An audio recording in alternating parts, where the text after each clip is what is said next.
picture this. You're sitting in a hallway, and it's one of those, generic, sterile places we've all been. Mhm.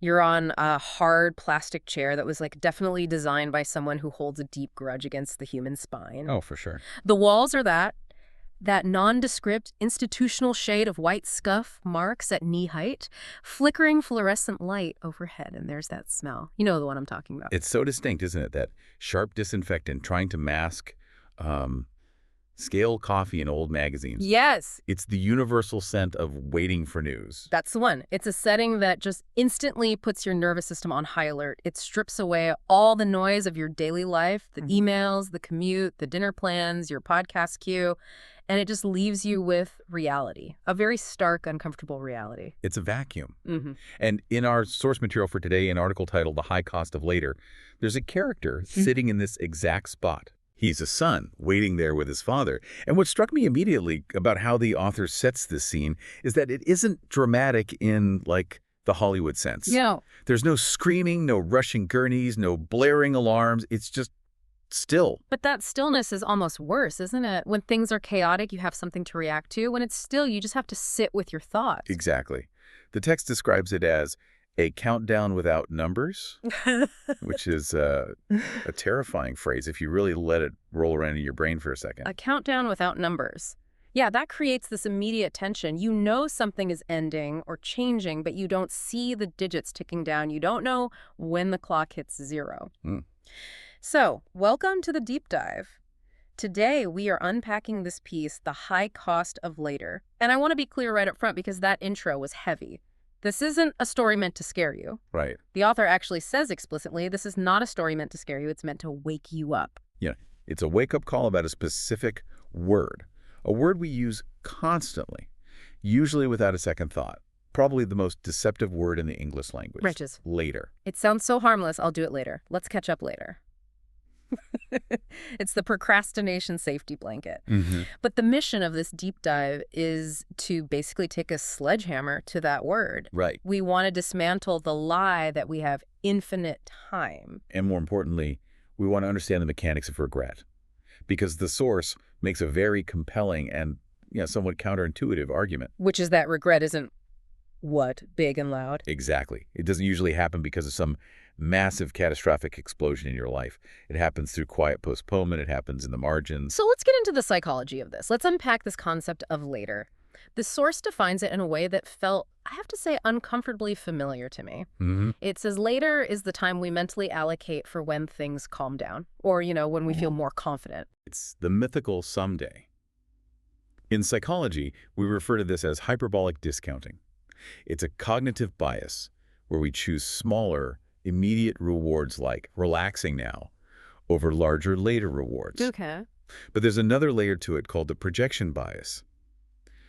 We view our future selves as these distinct, capable superheroes. Oh, I do this all the time. We all do. We think current me is tired, broke, and stressed. Oh. But future me will have energy, money, discipline, and a perfectly organized calendar. Future me is the guy who wakes up at 5 a.m., runs marathons, and answers every email immediately. Right. Current me is hitting snooze and eating toast over the sink. Exactly. We dump all our aspirations on this imaginary version of ourselves.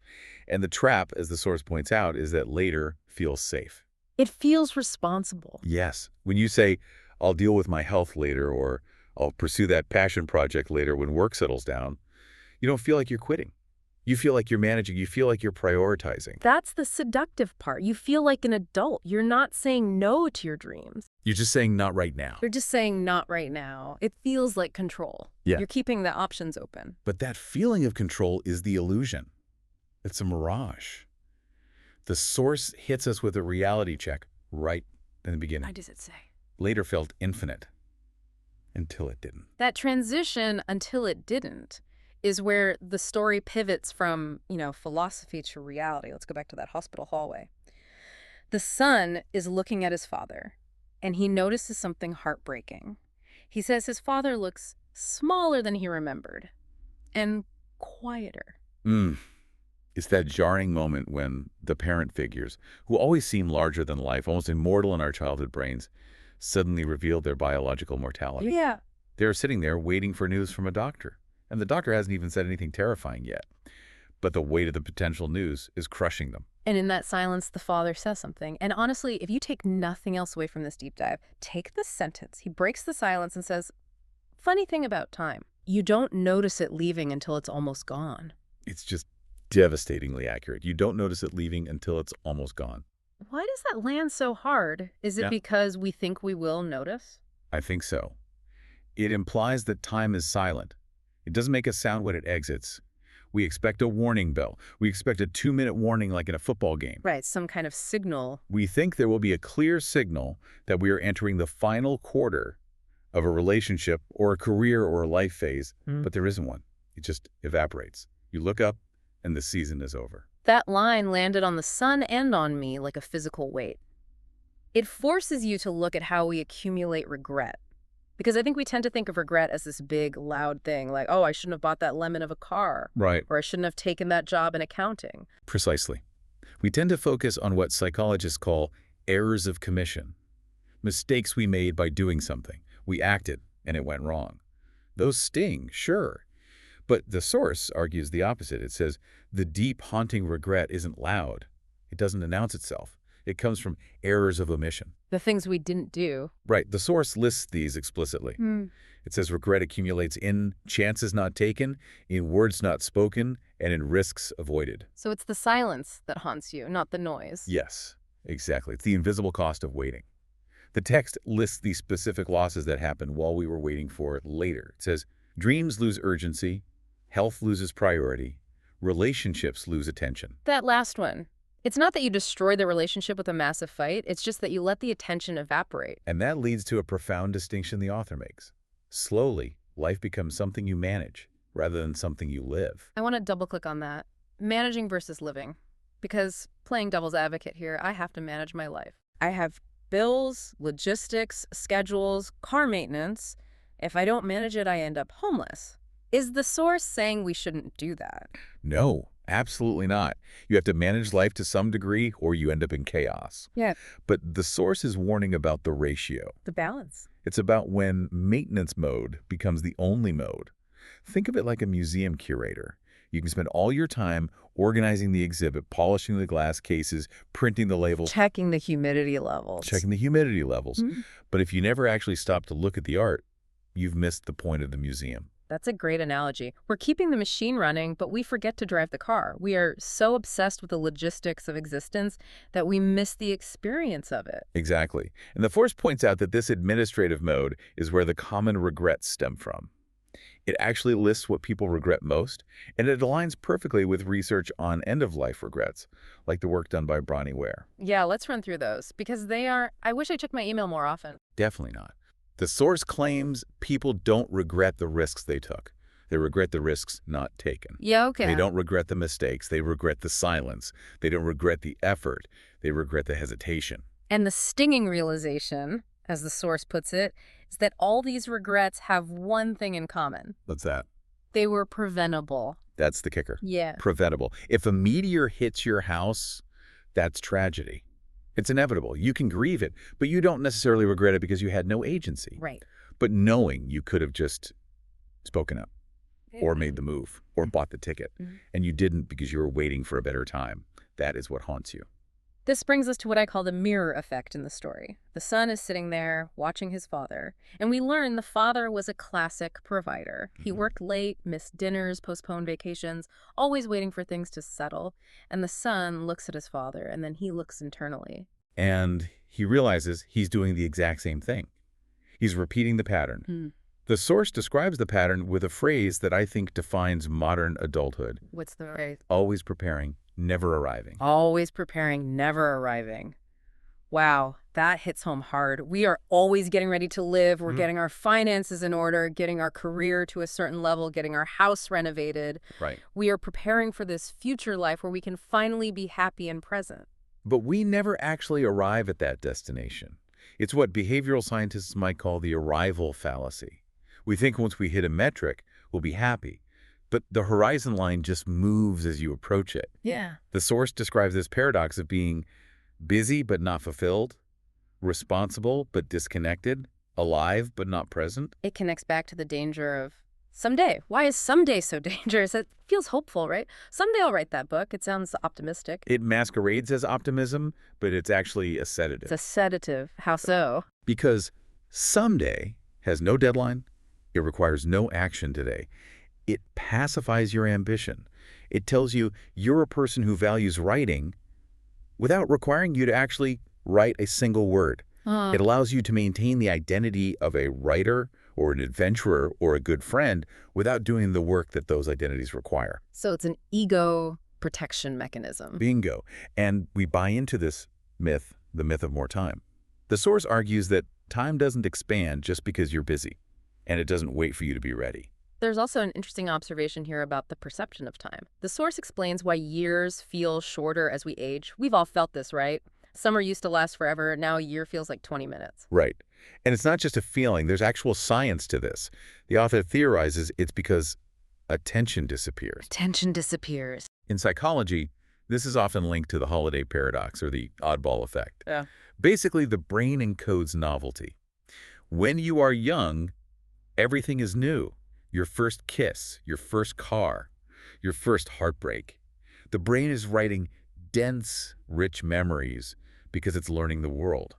So a summer feels like a decade because there is so much data. Exactly. Mm. Because you're paying attention to everything. But as we get older and we get into that mode of managing, we rely on pattern recognition. We run on autopilot. You drive to work and don't remember the drive because you've done it 1,000 times. 1,000 times. It becomes background noise. The brain says, I know this, I don't need to record it. So when you look back, there's no data. A decade vanishes in a blur because you weren't actually present for You were it. just passing through. Right. Routine is the enemy of time perception. That makes so much sense. If you aren't present, you aren't actually recording the time. You're just spending it. So we're back in the hospital. The son has this massive realization. He sees the trap he's in. But what happens next? Does the story end in tragedy? That's the twist. It doesn't. The father recovers. It was a spare, not an end. The crisis passes. But the source says, life returned to normal for everyone else, but not for the son. I love that detail. Life returned to normal, but not for him. Because he'd seen behind the curtain, the source says, once you see time differently, you can't unsee it. So this is the pivot point. We move from awareness to action because, and I speak from experience here, it's easy to have an epiphany in a hospital waiting room. So easy. It's easy to promise to change your life when you're scared. It's much harder to keep that epiphany alive on a Tuesday morning 3 weeks later when you're just tired and annoyed and the Wi-Fi is down. The Tuesday morning test. It's where most resolutions die. The adrenaline fades and routine creeps back in. Right. So what did the son actually do? Did he quit his job, sell his house, and move to Bali? No, and that's why I appreciate this source. It doesn't advocate for a reckless, burn-it-all-down approach. That's movie stuff, not real life. So what did he do? He didn't overhaul his life overnight. He stopped delaying the important things. The source gives examples. Doctor appointments. Honest conversations. That idea he kept dismissing. It's about recalibrating the threshold for action. The source addresses why we delay these things specifically. Why do we put off the honest conversation? Why do we put off the creative idea? It's not usually laziness. It's fear. Fear. Because action exposes you. Right. It says action risks disappointment. If I never write the book, I can always tell myself it would have been bestseller. If I write it, I risk finding out it's mediocre. Exactly. Inaction is safe. It protects the ego. But the source counters this fear with a brutal truth. Action risks disappointment, but inaction guarantees regret. Oof. Inaction guarantees regret. So you're choosing between a possibility of failure and a guarantee of regret. Put that way, the choice seems obvious. But we have to make that choice every single day in small ways. The source emphasizes that life is shaped by small decisions, not massive ones. It gives this list of trade-offs. Let's look at a few because I think everyone listening will identify with at least one of these. Calling versus scrolling. This is the battle of our generation. It is infinitely easier to scroll. It requires zero emotional energy. It numbs you. Mm-hmm. Calling a friend or a parent requires effort. It requires presence. You have to perform a little bit. You have to ask questions. But one leaves you empty, and the other built a bond. Right? Ignored long enough, the choice to scroll becomes a regret. Another one, resting versus burning out. We often think of later as the time we'll finally rest. I'll rest when this project is done. I'll rest after the launch. But there is always another launch. The goalpost moves. The source makes the point. that if you don't choose rest now, burnout chooses it for you later. And burnout is a much less forgiving master. Much less. Burnout doesn't ask for permission. It just shuts the system down. And speaking versus staying silent, this goes back to the preventable regret. It does. The awkwardness of a difficult conversation lasts maybe an hour. The regret of not having it can last a lifetime. So the son starts making these micro choices. He starts choosing the harder, better thing. The source tells us that we don't need a life reset. We don't need to change our names and move away. We just need honesty. Honesty about what we are postponing. Exactly. And this brings us to the closing arguments of the source, which really redefine what too late means. I think when we hear too late, we think of death. Yeah, that's the default. We think it's too late because they're gone. But the source offers a broader, more nuanced definition. It says too late doesn't just mean death. It means the loss of opportunity. It means health that could have been protected but wasn't. Relationships that could have been repaired but solidified into silence. It also says dreams that required a little less courage yesterday than they do today. That part really struck me. Why does it require more courage today? Because the gap widens, the inertia builds. The longer you wait to apologize, the weirder it gets.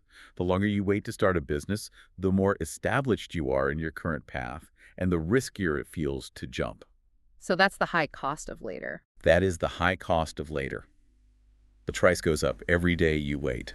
It's the compound interest of inaction. It gets more expensive the longer you leave it in the account. Exactly. So as we wrap up this deep dive, we want to leave you with the source's final philosophical knot. It says, most people don't regret the life they lived. They regret the life they kept waiting to live. It's a profound distinction. It's not about what you did. It's about what you left in the waiting room. So here is our challenge to you. The source calls this moment, right now, while you're listening, your red light, your pause. Don't let this just be another piece of content you consume and forget. That's the autopilot mode we talked about. Treat this as a signal. Ask yourself, what is one specific thing you are postponing right now? Not 5 things, just one. Is it a call? Is it a doctor's appointment? Is it launching that website? Is it saying I love you to someone? Identify it.